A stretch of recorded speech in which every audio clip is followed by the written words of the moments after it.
जय श्री राम दोस्तों। 22 जनवरी को अयोध्या में भव्य राम मंदिर की प्राण प्रतिष्ठा पूरा हुआ। पर क्या आप इसके पीछे की कहानी को जानते हैं कि कितने कष्टों के बाद आज राम मंदिर बनकर तैयार हो चुका है? क्या आप ये जानते हैं कि बाबरी मस्जिद और राम मंदिर का विवाद कब शुरू हुआ? और क्या भगवान राम का जन्म बाबरी मस्जिद की मुख्य गुंबद वाली जमीन पर ही हुआ? जानिए पूरी कहानी अयोध्या में बन रहे राम मंदिर की आज के इस वीडियो में। नमस्कार, मैं अरविंद पटवा और स्वागत करता हूं आप सभी लोगों का आपके और हमारे इस फेवरेट यूट्यूब चैनल डेली सरकारी अपडेट पर। देखिए, शुरुआत करते हैं मर्यादा पुरुषोत्तम भगवान श्री राम के जीवन की कहानी से। आप सभी लोगों ने रामायण तो देखा ही होगा। लॉकडाउन में भी रामायण का एपिसोड चलाया ही गया था और हम सभी लोगों ने देखा कि रामायण के लास्ट में भगवान राम जल समाधि के बाद गरुड़ पर सवार होकर बैकुंठ के लिए निकल जाते हैं। लेकिन इसके बाद का क्या, अयोध्या और अयोध्या वासियों का क्या हुआ, यह किसी को पता हो या न हो, लेकिन आज अयोध्या में राम मंदिर बनकर तैयार हो चुका है, जिसका उद्घाटन 22 जनवरी 2024 को किया गया। देखिए, भगवान राम के बैकुंठ जाने के बाद इनकी 44 पीढ़ियों ने अयोध्या पर राज किया। जब राम के पुत्र कुश अयोध्या के राजा थे, इन्होंने भगवान राम की जन्म स्थली पर एक जन्मभूमि मंदिर के साथ साथ कई छोटे छोटे मंदिर बनवाए। समय के साथ मंदिरों की हालत जर्जर होती चली गई, जिसे बाद में 57 ईस्वी पूर्व के आसपास उज्जैन के राजा यानी विक्रमादित्य जी ने रीनोवेट कराया।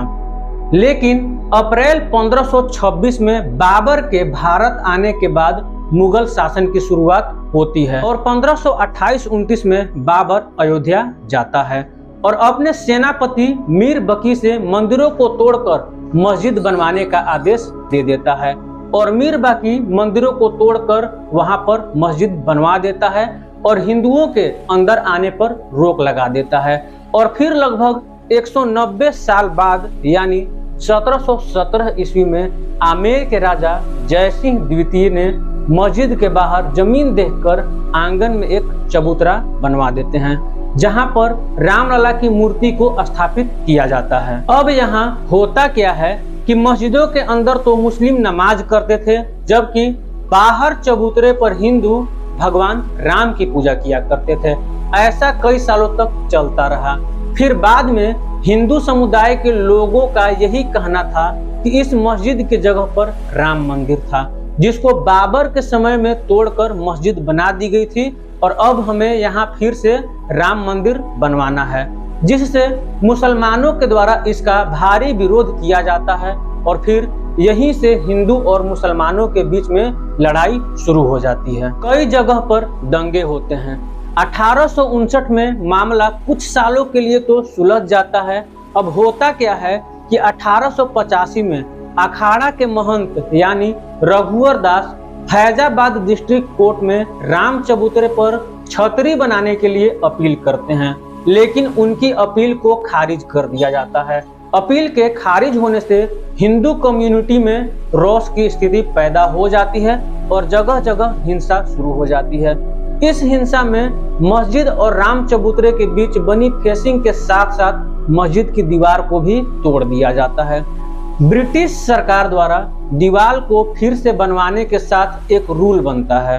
रूल में यह होता है कि मस्जिद को केवल जुम्मे की नमाज के लिए ही खोला जाएगा और फिर भारत देश आजाद होने तक यही व्यवस्था चली। लेकिन आजादी के 2 साल बाद यानी 23 दिसंबर 1949 को सुबह होते ही हिंदू समुदाय द्वारा मस्जिद के अंदर घंटियों और शंख की आवाज के साथ पूजा शुरू कर दी जाती है, जिससे भीड़ भी एकत्र हो जाती है और हिंदुओं की भीड़ पूजा करने के लिए तो मुसलमानों की भीड़ इसका विरोध करने के लिए एकजुट हो जाती है और फिर से एक बार विद्रोह का सिचुएशन बन जाता है। अब देखिए, इतनी भीड़ में पुलिस भी कुछ नहीं कर सकती थी, तो वहां के जो डिस्ट्रिक्ट मजिस्ट्रेट के नायर इसकी जानकारी प्राइम मिनिस्टर ऑफिस को दे देते हैं।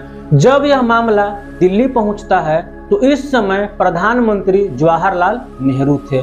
नेहरू जी पीएमओ ऑफिस से के नायर को एक आदेश पारित करते हैं और कहते हैं कि जबरदस्ती करके किसी चीज को हथियाना गलत है। मूर्ति को तुरंत मस्जिद से निकालकर बाहर किया जाना चाहिए।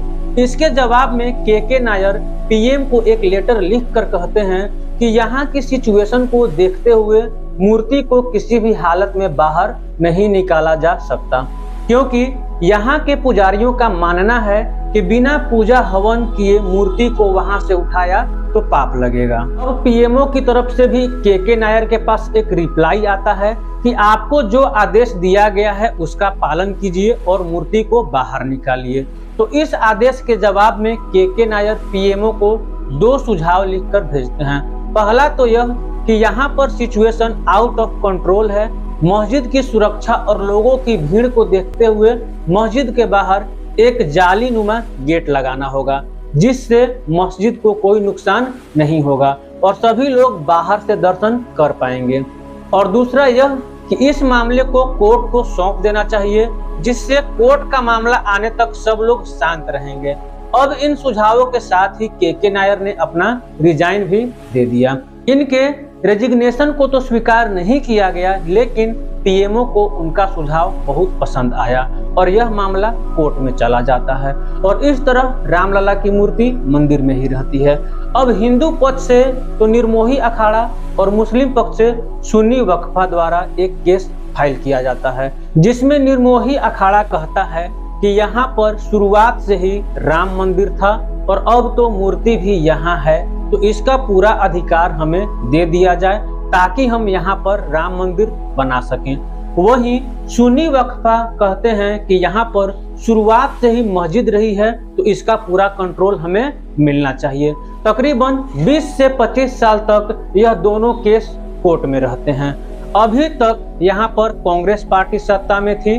1980 में जनसंघ से अलग होकर बीजेपी का गठन होता है। बताया जाता है कि बीजेपी के गठन के बाद विश्व हिंदू परिषद, शिवसेना, बजरंग दल और आरएसएस जैसी सभी हिंदू दल एक्टिव हो जाते हैं और 1984 में विश्व हिंदू परिषद द्वारा एक धर्म संसद का आह्वान किया जाता है, जिसमें बीजेपी के बड़े बड़े नेता लाल कृष्ण आडवाणी, मुरली मनोहर जोशी, यह लोग भी शामिल होते हैं। इस धर्म संसद में विश्व हिंदू परिषद के प्रेसिडेंट अशोक सिंघल ऐलान करते हैं कि राम मंदिर बनेगा और जरूर बनेगा। अब इस मंदिर को बनाने के लिए पूरे देश से ईंट मंगाई जाएगी और यह बात धीरे धीरे पूरे देश में फैल जाती है। 1984 यह वही साल था जब इंदिरा गांधी की मौत हुई थी और कांग्रेस की कमान उनके पुत्र राजीव गांधी को सौंपी गई थी। अब यहाँ होता क्या है कि बीजेपी तो खुलकर राम मंदिर के सपोर्ट में बोल रही थी, जिससे सभी हिंदू बीजेपी को सपोर्ट कर रहे थे और इसी बीच 1986 में राम मंदिर के गेट खुलवाने का एक मामला कोर्ट में आता है। तो राजीव गांधी हिंदुओं का विश्वास जीतने के लिए 1 घंटे के अंदर मंदिर के गेट खुलवा देते हैं और इस न्यूज को दूरदर्शन के माध्यम से पूरे देश में ब्रॉडकास्ट भी किया जाता है। इससे क्या होता है कि जो मुस्लिम दल होते हैं वो कांग्रेस से नाराज हो जाते हैं और सभी मुस्लिम नेता मिलकर कांग्रेस का विरोध करने के लिए बाबरी मस्जिद एक्शन कमेटी बनाते हैं, जिसका परिणाम यह होता है कि कांग्रेस 1989 का चुनाव हार जाती है और राम मंदिर के सपोर्ट में होने की वजह से बीजेपी को इस चुनाव में फायदा मिलता है। जहां 1984 में बीजेपी को मात्र 2 सीटें मिली थी, अब 1989 चुनाव में 85 सीटें मिलती हैं। नेशनल फ्रंट के नेता बीपी सिंह बीजेपी का सपोर्ट लेकर प्राइम मिनिस्टर बन जाते हैं। नेशनल फ्रंट की सरकार बनने के बाद बीजेपी के नेता लाल कृष्ण आडवाणी ऐलान करते हैं कि राम मंदिर के सपोर्ट में गुजरात के सोमनाथ से लेकर उत्तर प्रदेश के अयोध्या तक पूरे 10,000 किलोमीटर तक का रथ यात्रा निकाली जाएगी, जो 30 अक्टूबर को अयोध्या पहुंचेगी। इस यात्रा में गुजरात से मोदी जी भी शामिल हुए थे और इस समय मोदी जी की उम्र महज 40 साल थी। कहा जाता है कि गुजरात में इस यात्रा के प्रबंधन में मोदी जी का अहम योगदान रहा। फिर 25 सितंबर 1990 को सोमनाथ से यात्रा स्टार्ट होती है, जिसे कई राज्यों से होते हुए अयोध्या पहुंचना था, लेकिन इस यात्रा का विरोध भी किया जाता है और जहां जहां से भी यह यात्रा निकलती है वहां वहां उसका विरोध शुरू हो जाता है। कई राज्यों में विरोध के बाद जब 23 अक्टूबर 1990 को यह यात्रा बिहार के समस्तीपुर में पहुंची तो बिहार के चीफ मिनिस्टर और नेशनल फ्रंट पार्टी के सपोर्टर लालू प्रसाद यादव समस्तीपुर के डीआईजी को आदेश देते हैं कि इस यात्रा को रोक दिया जाए और लाल कृष्ण आडवाणी को अरेस्ट किया जाए। होता भी कुछ ऐसा ही है कि डीआईजी के द्वारा बीजेपी के कुछ नेताओं के साथ साथ आडवाणी जी को भी गिरफ्तार कर लिया जाता है और 12 दिन तक इन्हें सिंचाई विभाग के पोस्ट ऑफिस में रखा जाता है। दरअसल यात्रा शुरू होने से पहले आडवाणी ने यह कहा था कि देखता हूं कि किसने माई का दूध पिया है जो मेरी रथ यात्रा रोकेगा। अब यही वजह थी कि लालू यादव ने नहले पर दहला मारकर आडवाणी को गिरफ्तार करवाया और कहा कि मैंने मां और भैंस दोनों का दूध पिया है। इस गिरफ्तारी का परिणाम यह होता है कि जैसे ही यह खबर दिल्ली पहुंचती है तो बीजेपी वीपी सिंह गवर्नमेंट ने अपना समर्थन वापस ले लिया, जिससे वीपी सिंह की सरकार गिर जाती है। अब रथ यात्रा के बीच में हुए दंगे से नाराज होकर 30 अक्टूबर 1990 को बड़ी संख्या में कार सेवक अयोध्या पहुंचते हैं और मस्जिद के ऊपर चढ़कर अपना झंडा लगा देते हैं। इससे हालत और भी खराब हो जाती है। इस समय उत्तर प्रदेश में मुलायम सिंह की सरकार थी, तो इस दंगे को रोकने के लिए मुलायम सिंह कार सेवकों पर गोली चलाने का आदेश दे देते हैं और इस गोलीबारी में 5 कार सेवकों की मौत हो जाती है, जिससे अयोध्या ही नहीं बल्कि पूरे देश का माहौल गर्म हो जाता है।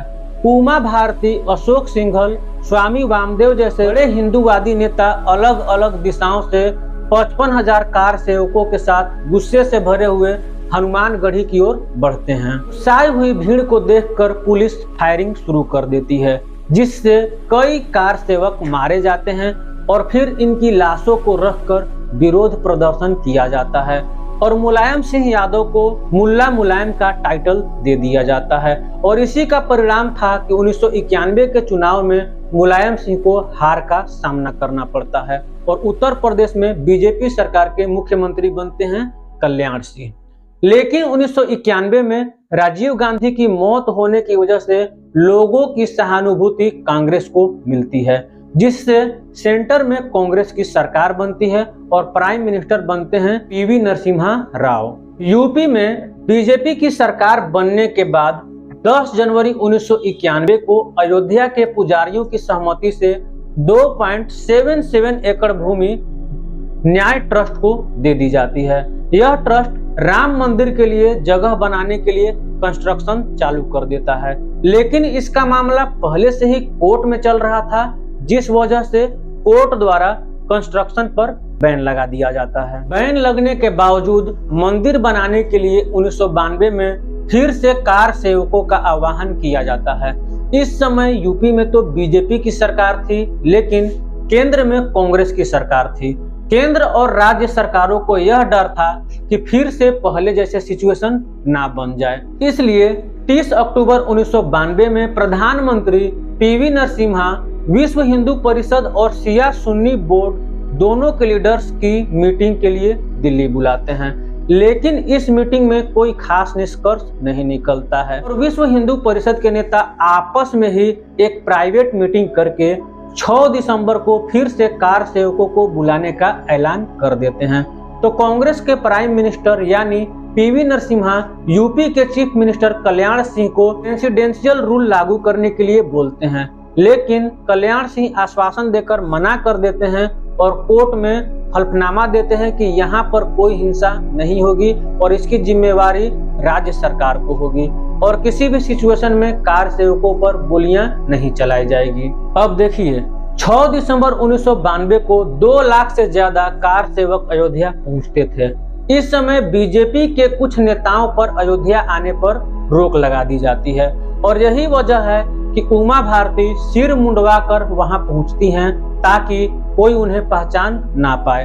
उमा भारती के अलावा अटल बिहारी वाजपेयी, अशोक सिंघल, लाल कृष्ण आडवाणी जैसे सभी बड़े नेता अयोध्या पहुंच जाते हैं और फिर यह भीड़ 5 बजे तक मस्जिद के तीनों गुंबदों को तोड़कर मेन गुंबद की जगह पर एक छोटा सा मंदिर बनाकर रामलला की मूर्ति वहां पर रख देती है, जिसकी वजह से हिंदू और मुस्लिम लोगों के बीच दंगे शुरू हो जाते हैं और राज्य सरकार द्वारा की गई सारी व्यवस्थाएं फेल हो जाती हैं।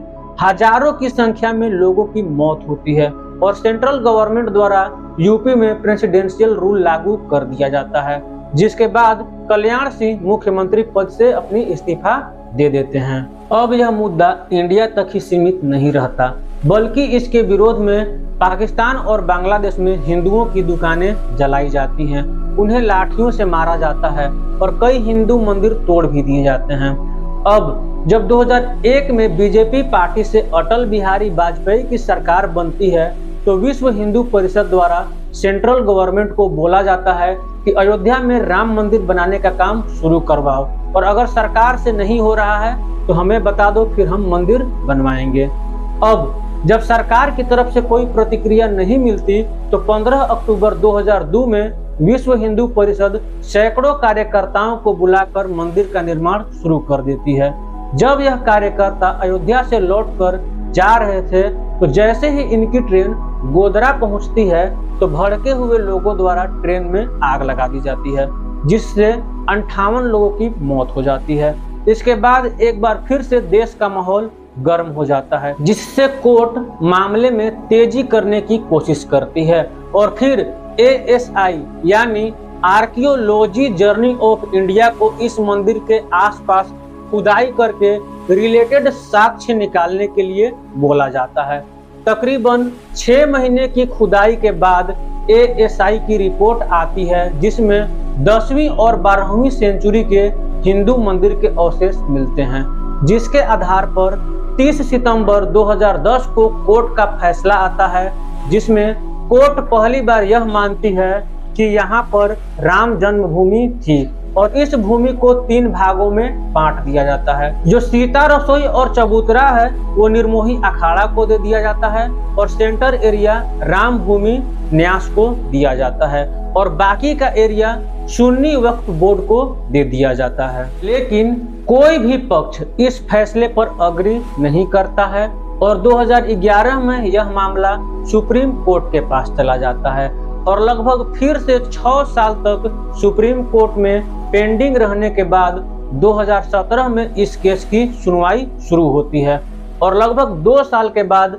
यानी 9 नवंबर 2019 को 5 जजेज की एक बेंच के द्वारा ASI के रिपोर्ट के आधार पर तकरीबन 2.77 एकड़ जमीन राम जन्मभूमि ट्रस्ट को दे दी जाती है, लेकिन इसका मालिकाना हक केंद्र सरकार के पास ही रहेगा और उत्तर प्रदेश सरकार को आदेश दिया जाता है कि मुस्लिम पक्ष को इस जमीन से दूर किसी और जगह 5 एकड़ जमीन सुन्नी वक्फ बोर्ड को मस्जिद बनाने के लिए दी जाए। इस तरह सबसे लंबे चलने वाले इस मामले का फैसला किया जाता है।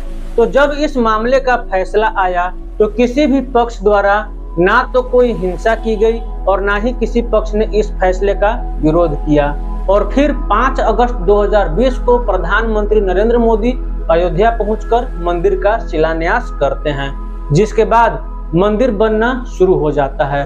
खैर, अब वह समय आ गया है कि जब अयोध्या में रामलला विराजमान हो गए और इसके लिए 22 जनवरी 2024 का समय निर्धारित किया गया था। रामलला की प्राण प्रतिष्ठा में शामिल होने के लिए प्रधानमंत्री मोदी सहित अरुण गोविल, अमिताभ बच्चन, अक्षय कुमार, अनुपम खेर, माधुरी दीक्षित, रजनीकांत जैसे कलाकार को भी इनविटेशन भेजा गया। आज के वीडियो में फिलहाल बस इतना ही रामलला के बारे में। यह पूरी जानकारी आपको कैसी लगी कमेंट करके हमें जरूर बताएं और मुझे उम्मीद है कि आपको जो है राम मंदिर बनने का जो एक कहानी है मैंने थोड़ा सा शॉर्ट्स में ही बताया है, क्योंकि अगर जो इतना लंबा समय से यह पेंडिंग था तो इसका बहुत ही बड़ा स्टोरी बनता है, लेकिन मैंने इसे आपकी जानकारी के लिए कुछ शॉर्ट्स करके अलग अलग जगह से इसका जो है मैंने सभी चीजों को इकट्ठा किया और सोचा कि आपको इसके बारे में डिटेल बता दें। तो उम्मीद है कि आपको यह पूरी वीडियो अच्छी लगी होगी। चैनल पे पहली बार आए हो तो चैनल को लाइक और सब्सक्राइब जरूर कर दीजिएगा, ताकि जब आप हमें लाइक और सब्सक्राइब करते हैं तो हमें अंदर से मोटिवेशन आता है कि आपके लिए हम इसी प्रकार की और जानकारी लाते रहें।